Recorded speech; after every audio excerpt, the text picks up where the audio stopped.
नमस्कार दोस्तों, कैसे हैं आप सब। उम्मीद करता हूं आप सब अच्छे होंगे।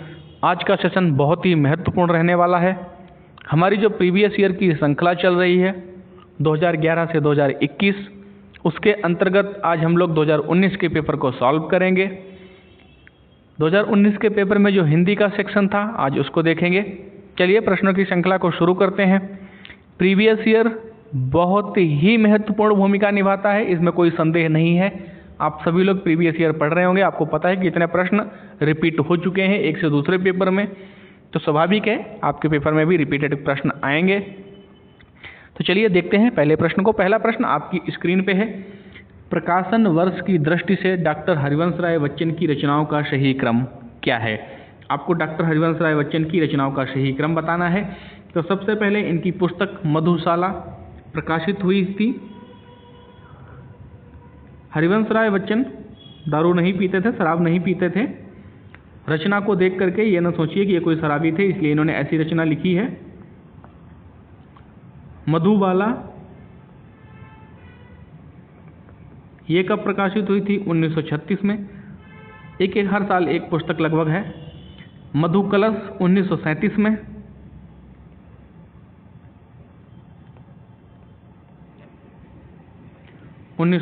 में और अंत में निशा निमंत्रण 1938 में। आप लोग इसको नोट कर लीजिए।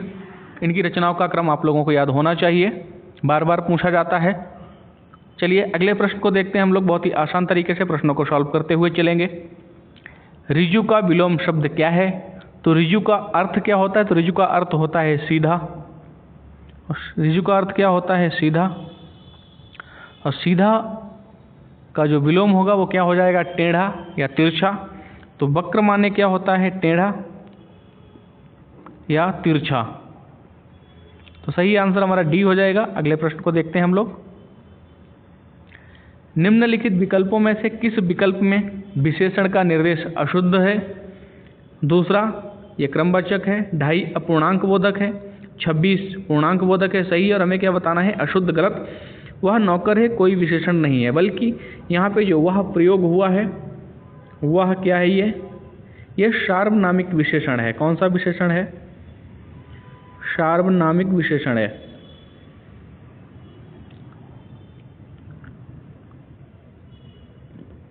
अगले प्रश्न पे चलते हैं हम लोग।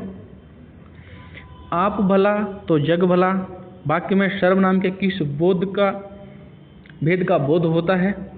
तो आप भला तो जग भला, यहाँ पे जो आप शब्द है वो सभी के लिए प्रयोग हुआ है, सर्वसाधारण को सूचित कर रहा है। तो यहाँ पे क्या हो जाएगा? निजवाचक सर्वनाम। बी आंसर सही हो जाएगा। अगले प्रश्न पे चलते हैं। निम्नलिखित में से कौन सा शब्द पुल्लिंग है? तो परीक्षा नियामक प्राधिकारी ने सी संतान को पुल्लिंग शब्द माना है। चलिए अगले प्रश्न पे चलते हैं। प्रयोजन का समानार्थी शब्द नहीं है। तो आप लोग इसका प्रयोजन को देखते ही समझ गए होंगे। आप किस प्रयोजन से आए हैं, आप किस उद्देश्य से आए हैं, आप किस लिए आए हैं, आप किस हेतु आए हैं।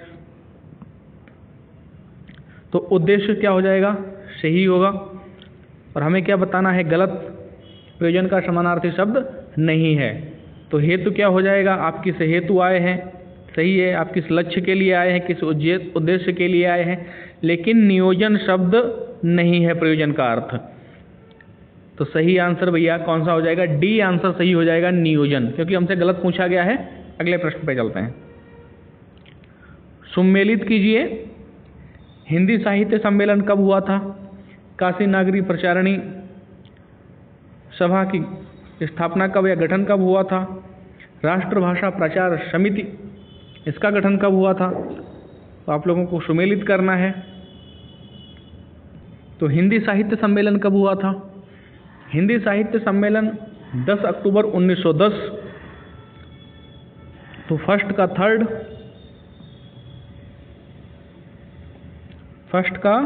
थर्ड। अब देखिए फर्स्ट में थर्ड किस में दिया है?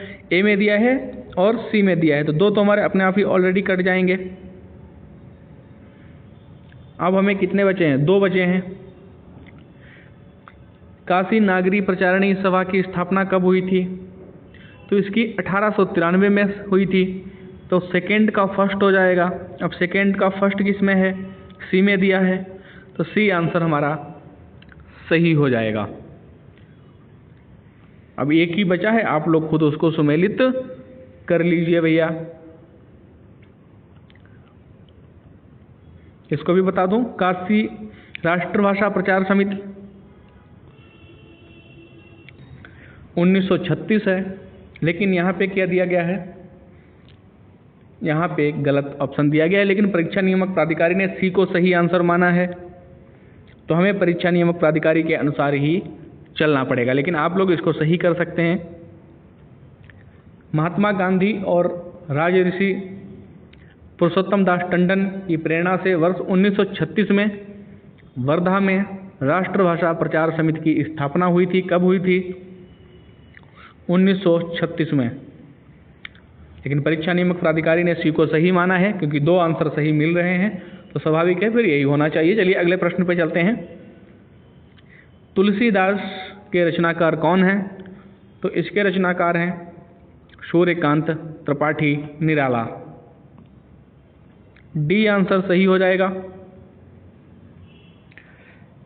किस कवि को महाप्राण के नाम से जाना जाता है, तो सूर्यकांत त्रिपाठी निराला को महाप्राण के रूप में भी जाना जाता है। इनकी और प्रसिद्ध रचनाएं कौन कौन सी हैं, तो परिमल बहुत बार पूछी गई है, अनामिका आप सभी लोग जानते हैं, कुकुरमुत्ता, नए पत्ते, ये बहुत सी इनकी प्रसिद्ध रचनाएं हैं सूर्यकांत त्रिपाठी निराला जी की। अन्य से अनन्या आत्मकथा किसकी है, तो ये प्रभा खेतान जी की आत्मकथा है। सी आंसर हमारा सही हो जाएगा। इसका प्रकाशन कब हुआ था, तो इसका प्रकाशन 2007 में हुआ था।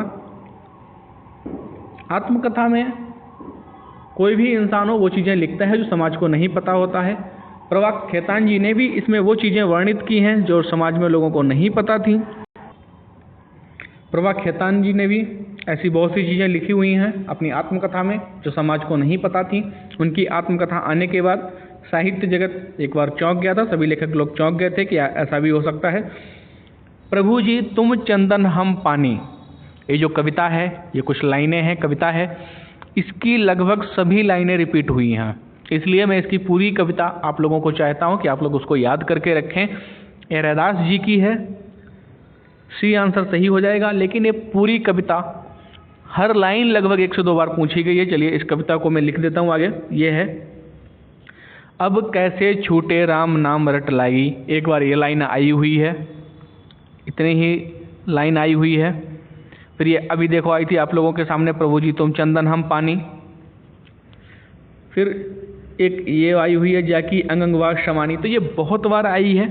तो आप सब लोग क्या करिए, इसको याद कर लीजिए। अब कैसे छूटे राम नाम रट लागी, प्रभु जी तुम चंदन हम पानी, जाकी अंग अंग वास शमानी, प्रभु जी तुम घन वन हम मोरा, जैसे चितबत चंद चकोरा, प्रभु जी तुम दीपक हम बाती, जाकी ज्योति बरे दिन राती, प्रभु जी तुम मोती हम धागा, जैसे सोने मिलत सुहागा, प्रभु जी तुम स्वामी हम दासा, ऐसी भक्ति करें रैदासा। देखिए इन्होंने अपना नाम भी लास्ट में लिख दिया है। अगर आप लोगों को पता होगा तो आप लोग देखते ही कविता याद आएगी और उसमें से आपको पता चल जाएगा ये किसकी पंक्तियां हैं। चलिए अगले प्रश्न को देखते हैं। राम आम खाता है में वाच्य कौन सा होगा, तो इसमें कृतवाच्य हो जाएगा। सी आंसर सही हो जाएगा। वाच्य कितने प्रकार के होते हैं, तो वाच्य 3 प्रकार के होते हैं, कृतवाच्य, कर्मवाच्य और भाववाच्य। अगले प्रश्न पे चलते हैं हम लोग फटाफट। रहीमन पानी राखिए बिन पानी सब सोन, पानी गए न उबरे मोती मानस चून। इस दोहे में कौन सा अलंकार है, तो सही आंसर हो जाएगा सलेस अलंकार। यहाँ पानी के बारे में बताया गया है कि कोई भी इंसान है, आप लोग खुद ही अपनी बातों में आप लोगों ने सुना होगा, इंसान के लिए पहला शब्द पानी का प्रयोग हुआ है।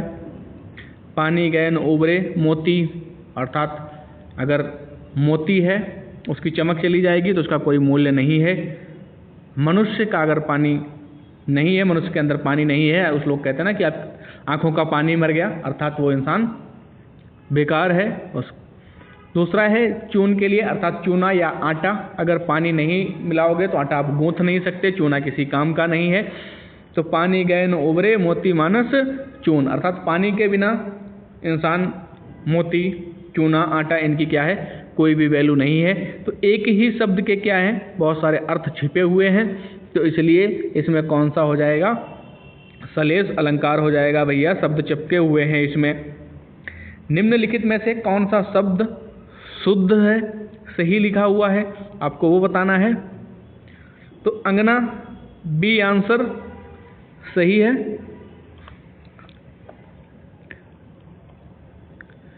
अगले प्रश्न पे चलते हैं। इन लोगों के शुद्ध क्या होंगे, शब्दों के शुद्ध।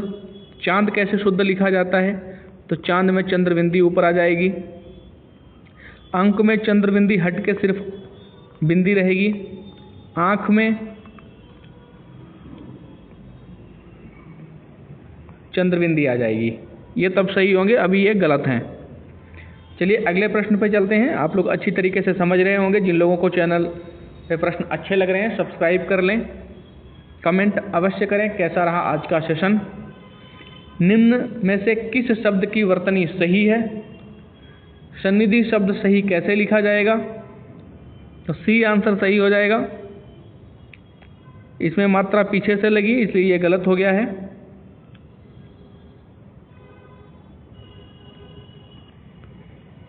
बी और सी दोनों सेम लिखे हैं, लेकिन यहाँ पे ये टाइपिंग एरर है। यहाँ पे ये लिखा था, ये लिखा था, जो पेपर है पेपर में ऐसे लिखा था, तो इसलिए ये भी गलत हो जाएगा। ये भी सी आंसर सही हो जाएगा। अभी तो बी और सी दोनों सही हो जाएंगे। अगले प्रश्न पे चलते हैं। उपचारात्मक शिक्षण की सफलता निर्भर करती है, किस चीज़ पर निर्भर करती है, समय व अवधि पर। तो उपचारात्मक शिक्षण में क्या किया जाता है, किसी की भी समस्याओं का सही से पहचान करके उसका समाधान करना होता है। तो समय व अवधि का कोई लेना देना नहीं है। भाषिक नियमों के ज्ञान, इसका भी कोई लेना देना नहीं है। उपचारात्मक शिक्षण की सामग्री पर, इसका भी नहीं। समस्या के कारणों की सही पहचान पर, जब समस्या के कारणों की सही पहचान कर पाएंगे तभी आप उसका उपचार कर पाएंगे। डी आंसर सही हो जाएगा। घोंसले में चिड़िया में कौन से कारक है, तो इसमें घोंसले में चिड़िया है, अधिकरण अर्थात आधार घोंसला है, तो इसमें क्या हो जाएगा, अधिकरण कारक हो जाएगा। सी आंसर सही हो जाएगा। एक गद्यांश दिया गया है, इसके आधार पे दो प्रश्नों के आंसर आपको करने हैं, 17 और 18। चलिए गद्यांश को मैं एक बार पढ़ता हूँ, उसके बाद हम प्रश्नों को बहुत आसान तरीके से करेंगे। गांधीवाद में राजनीतिक और आध्यात्मिक तत्वों का समन्वय मिलता है, यही इस वाद की विशेषता है। आज संसार में जितने भी वाद प्रचलित हैं वह प्रायः राजनीतिक क्षेत्र में सीमित हो चुके हैं। आत्मा से उनका संबंध विच्छेद होकर केवल बाह्य संसार तक उनका प्रसार रह गया है। मन की निर्मलता और ईश्वर निष्ठा से आत्मा को शुद्ध करना गांधीवाद की प्रथम आवश्यकता है। ऐसा करने से निस्वार्थ बुद्धि का विकास होता है और मनुष्य सच्चे अर्थों में जन सेवा के लिए तत्पर हो जाता है। गांधीवाद में सांप्रदायिकता के लिए कोई स्थान नहीं है। गांधीवाद में सांप्रदायिकता के लिए कोई स्थान नहीं है, इसको हाईलाइट करके रखिए। इस समस्या को हल करने के लिए गांधी जी ने अपने जीवन का बलिदान कर दिया। अब हम प्रश्नों को देखते हैं। उपर्युक्त गद्यांश के आधार पर बताइए कि संसार के सारे वाद सीमित हैं। तो आप सभी लोगों ने भी पढ़ा था, संसार के जो सारे वाद हैं वो राजनीतिक क्षेत्र तक सीमित हो गए हैं।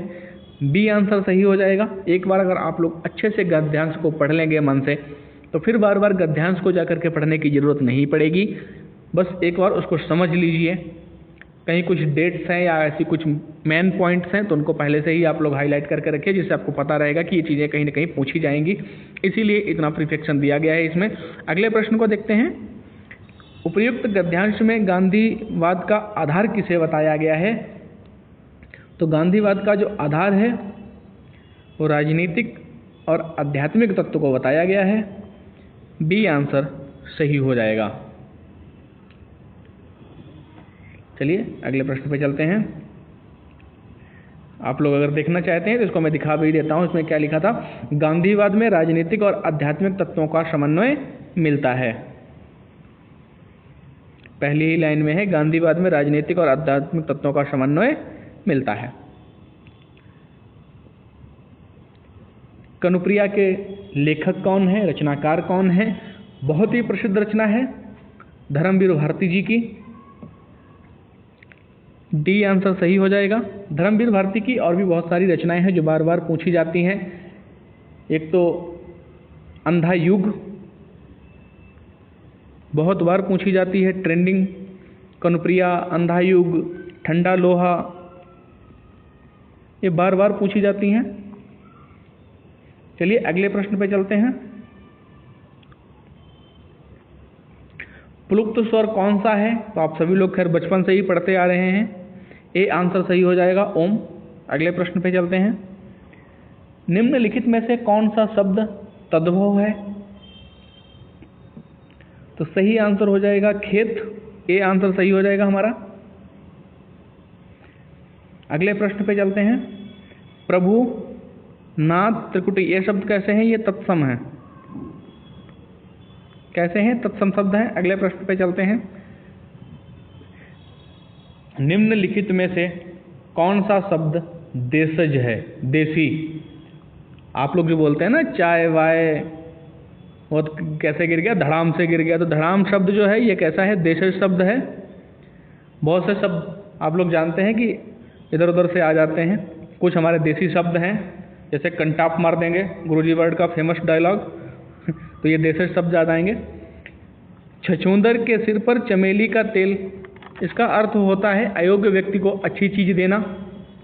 बी आंसर सही हो जाएगा। अगले प्रश्न पे हम लोग चलते हैं। ऋग्वेद का संधि विच्छेद क्या होगा? तो ऋक धन वेद हो जाएगा। व्यंजन संधि का उदाहरण है ऋक धन वेद। ए आंसर में दिया है, व्यंजन संधि हो जाएगी। अगले प्रश्न पे चलते हैं हम लोग। आप बीती में कौन सा समास होगा? तो किस पर बीती भैया? आप पर बीती, अर्थात खुद पर बीती, आप पर बीती है। तो कौन सा हो जाएगा? अधिकरण तत्पुरुष हो जाएगा, तत्पुरुष समास। सी आंसर सही हो जाएगा। किस पर बीती? आप पर बीती, अर्थात खुद पर बीती है, तो अधिकरण तत्पुरुष हो जाएगा। चलिए अगले प्रश्न पे चलते हैं। दिए गए पद्यांश को पढ़कर निम्नलिखित प्रश्न संख्या 26 एवं 27 के सही विकल्प छांटिए। ये कुछ एक पद्यांश दिया गया है, इसको पढ़ना है और इसके आधार पर नीचे दो प्रश्न दिए गए हैं, 26 नंबर और 27 नंबर। उनके आंसर आपको बताना है बहुत ही आसान तरीके से। चलिए इसको पढ़ते हैं। वरदंत की पंगति कुंद कली, अधराधर पल्लव लोचन की, चपले चपला चमके घन बीच जगे, छवि मोतिन माल अमोलन की। घुंघरारी लटे लटके मुख ऊपर, कुंडल लाल कपोलन की, निछावर प्राण करे तुलसी, बलि जाऊं लला इन बोलन की। तो आप सभी लोग यहाँ पे देख लिया होगा, ये तुलसीदास जी नाम आया है। किसने लिखी हैं? तो तुलसीदास ने लिखी हुई हैं। किसके बारे में वर्णन किया गया है? तो वात्सल्य रस का इसमें उदाहरण है, वात्सल्य रस के लिए कहा गया है। चलिए अब हम प्रश्नों को देख लेते हैं, क्या प्रश्न है इसके आधार पे। इस पद्यांश में कौन सा रस है? तो वात्सल्य रस है। ए आंसर सही हो जाएगा, कुछ भी आगे देखने की जरूरत नहीं है। उपयुक्त पद्य किस कवि का है? तो अभी आपको बताया था, इसमें नाम लिखा ही था इनका अच्छा खासा, तुलसीदास। डी आंसर सही हो जाएगा। अगले प्रश्न को देखते हैं। उच्चारण स्थान की दृष्टि से कौन सा विकल्प शुद्ध है? ये कंफ्यूजिंग वाला है। वैसे मैंने उच्चारण दृष्टि के लिए एक अलग से वीडियो बना रखा है, जिसमें एकदम सभी उच्चारण स्थान क्लियर हो जाएंगे। संस्कृत में ऋतु ईशा नाम मूर्धा, ईचु ईशा नाम तालु, उपोपध्वनिया नाम ओष्ठो, कहाँ से क्या बोला जाएगा, अकुह विसर्जनिया नाम कंठा। इन सभी सूत्रों के माध्यम से एकदम बेसिक से समझाया गया है। चलिए इसमें कौन सा हो जाएगा? शुद्ध पूछा गया है। तो सा ये कौन सा है? ये दंती सा है, एकदम सही है। पहला प्रश्न ही हमें कैसा मिल गया? सही मिल गया। चलिए अगले प्रश्न पे चलते हैं। निम्नलिखित में से कौन सा कथन अशुद्ध है? अशुद्ध कथन को हमें बताना है। हिंदी में ज्ञ का उच्चारण परंपरा से भिन्न हो गया है, एकदम सही बात है। और हमें कैसा बताना है? निगेटिव। 2 महाप्राण व्यंजनों का उच्चारण एक साथ हो सकता है, तो ऐसा नहीं है भैया। 2 महाप्राण व्यंजनों का उच्चारण आप एक साथ नहीं कर सकते हैं। चलिए, पहले ही हमें मिल गया, बी आंसर हमारा सही हो जाएगा। अगले प्रश्न पे चलते हैं और आज के प्रश्नों की श्रृंखला के अंतिम प्रश्न पर चलते हैं। जिन लोगों को प्रश्नों की श्रृंखला अच्छी लगी है वो चैनल को सब्सक्राइब कर लें और कमेंट करके अवश्य बताएं कैसी रही आज के प्रश्नों की श्रृंखला। मेरे लड़के ने मेरी आज्ञा का पालन नहीं किया है। वाक्य में लड़के के विषय में कौन सा विकल्प अशुद्ध है, गलत है? तो इसमें कर्ता बिल्कुल सही है, पुल्लिंग है, एक वचन है। ये एक वचन है तो फिर बहुवचन नहीं होगा। एक ही लड़का है, लड़के के विषय में क्या है? लड़का कर्ता है, एकदम सही बात है। पुल्लिंग है, सभी को पता है। एक वचन है, ये भी पता है, लेकिन बहुवचन नहीं है। एकदम बेसिक प्रश्न है, देखते ही उड़ा देना है। तो कैसा रहा आज का सेशन? अच्छा रहा है तो कमेंट करके अवश्य बताइए। चलिए मिलते हैं कल फिर से नए टॉपिक के साथ। तब तक के लिए जय हिंद, जय भारत।